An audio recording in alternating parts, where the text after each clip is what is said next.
రేవంత్ రెడ్డి సర్కార్ వచ్చినాక తన చేతిలో ఉన్న విద్యాశాఖ ఎంత మంచిగా పనిచేస్తున్నదో కళ్ళారా చూస్తున్నాం. మన తీరుగానే జనాలు చూస్తారు. డాక్టర్లు, లాయర్లు, టీచర్లు, హీరోలు, జీరోలు అందరు చూసి మురిసిపోతున్నారు. అట్లనే ఈ పెద్ద మనిషి ఎవలో కానీ రేవంత్ రెడ్డి పరిపాలన చూసి సంతోషంలో మునిగి వెళ్తున్నాడట. మరి ఎంతగానో మునిగి వెళ్తున్నాడో మనం కూడా చూద్దాం పారి.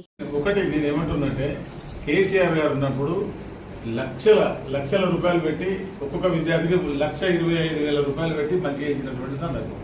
ఇవాళ వీళ్ళకు అసలు రక్షణ లేకుండా పోయిందన్న దాని మీదనే, అంటే ప్రభుత్వం అనేది పట్టించుకోవట్లేదు అన్న దాని మీద మీ మీద ఏం లేదు. మాకు మేము ఉద్యోగులం. అగో గంత మంచిగున్నదట గురుకులాల విద్యార్థుల పరిస్థితి. కరీంనగర్ జిల్లా హుజరాబాద్ లో ఉన్న Mahatma Jyotiba Phule Telangana backward boys residency స్కూల్లో చదివే పిల్లలట వీళ్ళు. పొద్దుగాలనే 10 మంది పిల్లలను ఎలకలొచ్చి కొరికినాయట. మరి పిల్లల కాళ్ళు చేతులు ఎలకలకు కాయలు పండ్లు తీరుగా కనిపించినాయో ఏమో, కనిపించిన కాలును చెయ్యిని కొరికి వదిలిపెట్టినాయట. అసలే చిన్న పిల్లలాళ్ళు దడుచుకొని మొత్తుకుంటే హిగో ఇట్లా దావకానకు తీసుకొని వచ్చిర్రు.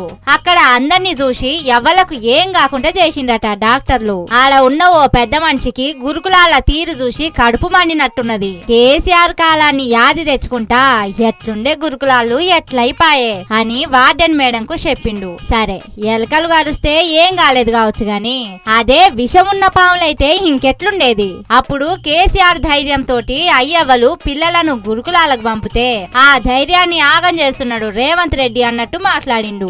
అసలు లెక్కకైతే సైదాపూర్ అనే మండలంలో ఉండాల్సిన గురుకుల మాట అది. కానీ భవనం లేక హుజరాబాద్ లా కిరాయి ఇంట్ల పిల్లలను దోలి నడిపిస్తున్నారట. పక్కకే రైస్ మిల్లుండు. ఎప్పటికి ఎలకలు హాస్టల్ కు మిల్లుకు అప్ అండ్ డౌన్ జర్నీలు చేస్తున్నాయట.